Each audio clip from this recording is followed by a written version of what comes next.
So now we know, Battlefield 5 World War II sort of edition. It's hard to put into words exactly how I felt from watching. The reveal itself was disturbing, despite having hinted that the game would get back more into a team play focus, and my genuine belief that this was an outside possibility. They barely spoke with any detail at all about this, compounded by the fact that the hosts talked about looking good being more important than team play, and things like, can I be a badass by customizing my unique looks. It's not a great start, is it? Or a great way to frame the new game. But thankfully, we do have some saving graces which go in the complete opposite direction to this. Now, being pushed by explosive shockwaves seems like a feature that's going to get very irritating very quickly, especially if you're trying to cross an area of ground with the enemy having eyes on you already, and being forced to the ground and knocked off your feet seems like the very last thing you're going to want. No more premium seems a blessing in disguise, because look, we've wanted this for ages, but my question is, at what cost? Because still, I've been saying no more season passes for the longest time, so I guess just shut up and wait to see how it balances out. I'm guessing they're just going to aggressively push cosmetics. That's your trade-off, really. Worrying as well was the quote of, you just need to play the game to earn cool gear. This also goes against pretty much everything I had hoped for in terms of a sensible progression system, but again, we haven't really heard much about it, so maybe there is actually more detail in there.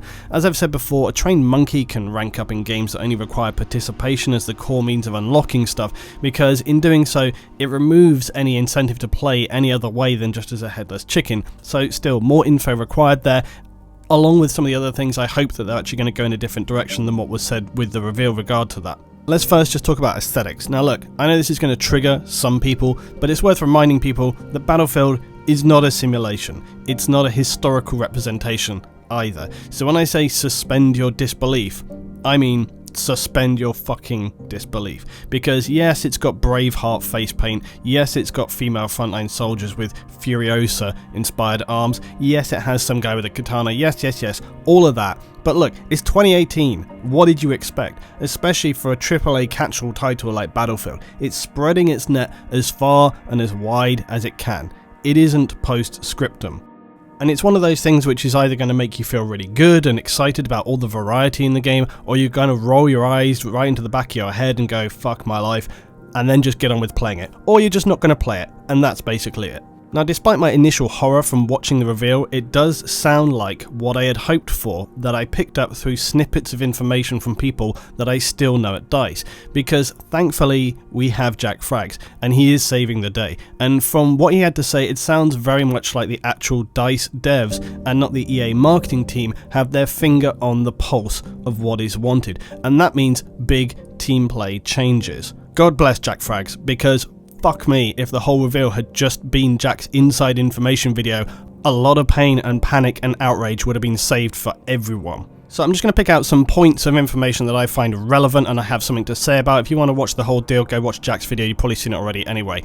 Now, the auto regen system is out, and instead they're going to go with some kind of tiered health system, which sounds very interesting. It sounds like a good thing as well. You're going to also need to physically interact with support objects in order to gain their functionality, and that is a really massive change to the game. So that's going to have a large impact on how things are going to play out, both in pace and in terms of what people are actually doing with their time on the battlefield. One of the biggest changes is with the reduction of the spotting system. So no more, or we think, a lot reduced 3D markers. This is going to mean that you actually have to read the battlefield more in games like Squad and Postscriptum. So how that's going to play out is going to be very interesting. It certainly might suit players who are more into that style of gameplay than the madness of modern Battlefield games so far. It also means that it's going to make it more difficult for people that play in these very twitchy, jumpy kind of playstyles to kind of predict and move and figure out where people are going to be, because of course they're not going to have that 3D spotting system to help them. So all in all, it could get very interesting, and of course it's going to be curious to see actually how the damage model plays out and how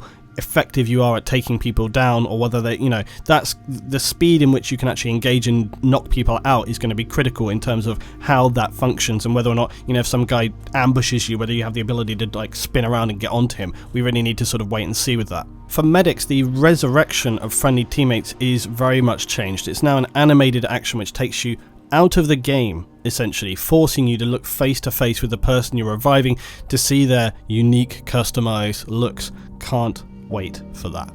It does make a little more of a literal choice to resurrect someone though, and I can imagine that it's going to feel a bit more like Mercy in Overwatch, where you have to choose the moment where you want to resurrect someone. You can now also revive anybody in your squad, even if you're not a medic, which is a gigantic change. It's going to be very interesting to see how that affects gameplay.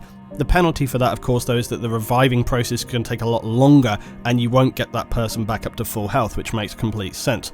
One amazing feature, though, as well, is that you can actually move players around as you can in armor. So you could drag a teammate into cover and then revive them there, because that reviving process takes longer than usual and you don't want to be just left out in, with no cover. So you could, say, throw smoke, drag someone behind cover as you would in armor.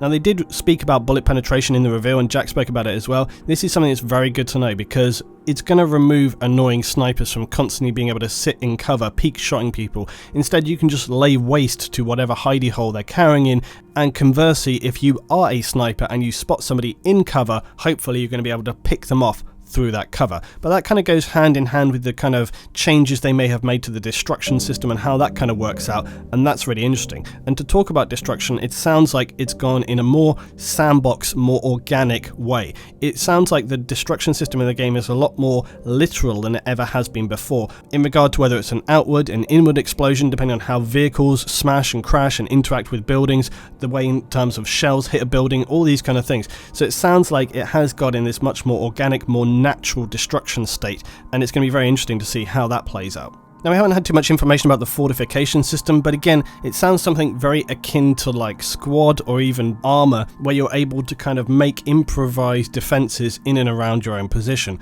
It sounds pretty much like that. How it's going to be literally implemented into the game in terms of location and what you need in order to do that, etc., is not particularly clear, but I actually feel like this isn't necessary. I feel like Battlefield is a game where that's going a little bit too far, because that's the kind of thing which suits more simulation style games like Squad, like Arma, like Postscriptum.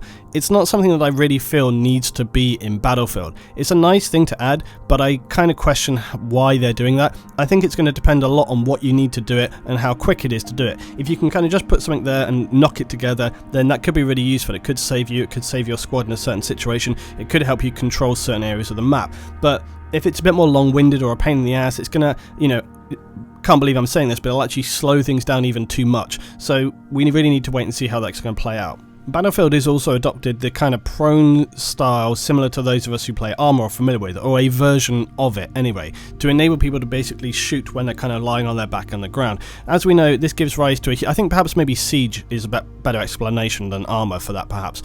It gives rise to a huge amount of gameplay options and changes the way that you interact with and use cover to engage enemy from. So obvious possibilities there, very interesting, as is their decision to include the option to run while crouched. Again, really good option there as well. And thankfully, the talk of devs forcibly limiting players from doing stupid crap as well, like dolphin diving, in regards to some of these changes, that to me is what I'd hoped for. It sounds like the devs are actively working to understand the kind of stupid BS that players do in the game and then force them out of that through mechanics. My one hope is that the devs don't bottle it and change it because a few people start like having a meltdown about it. Now, one of the more strange choices to me is them implementing the idea of towing stationary AT or delivering supplies to people out in the field, basically logistics. And this is the kind of thing which fits more into simulation games like Arma, Squad and Postscriptum, or back in the day stuff like Battlefield 2. So I'm kind of unclear how this is going to work in Battlefield 2018, which is usually so chaotic and so fast paced. I can't really begin to see how that's going to work. I also can't seem to understand how they're going to have enough teamwork from random public players to make that work either. So it seems a cool thing, it seems a nice option, but I just don't really see how that's going to function in this game in this day and age. Years ago, yeah, that would have been fine, but to put that in today, where Teamplay is probably at the lowest point it has ever been in this franchise, I really struggle to understand how that is going to function in any shape or form, so I look forward to learning more about that. The biggest and most critical change to the game sounds to be the way that they're addressing customization at large, both for squads and for weapons. It seems now that there is a heavy emphasis on going in-depth for your squad role and also for your weapon choices. The emphasis on keeping your squad up with notifications for the last guy in your squad are very positive, as is the fact that the game is going to actually auto-assign you into a squad by default, so it's forcing people to play together, or forcing them together in the hopes that they'll play together anyway. The game also, in both regards, seems to want people to focus on doing one thing well, and also playing a more specialised role than constantly chopping and changing all of the while. The worrying part though here is that you have to wonder, are there going to be any limitations at all for how many of a certain class can play on the field? I am actually assuming not, but we will see. That is a big concern, because that is one of the biggest issues in the game right now, and if they have done nothing about that, then guaranteed that that is still going to be a problem. Still, the emphasis of things like when respawning, that it's better to spawn in your teammates than go back into the tactical map, are again a positive thing of trying to make people actually think about what it is they're doing, not just as you return back into the battlefield, but when you are on the battlefield thinking about other people in your squad, so it's not just anarchy in the UK. The weapon elements in terms of what you can upgrade also sounds very in-depth, with a lot of different customization on your weapon, which is all very well and good, but you know, if you love that thing, you love that. I'm not too fussed about it. There's a lot of unknowns. No doubt the people with the inside angle like Jack are going to be keeping us posted on what those details actually are.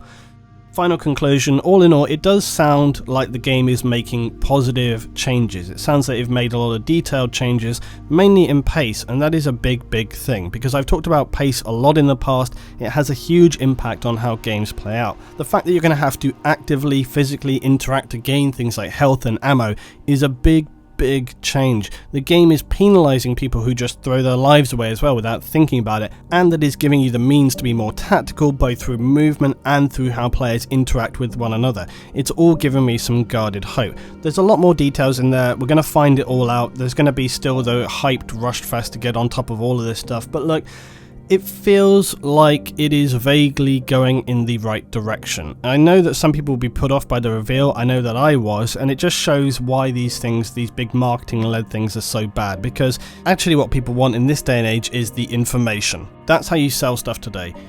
Here's what the game is, here's what it does. That's all you need to say. All this other crap, no. Thoughts? Tell me down below.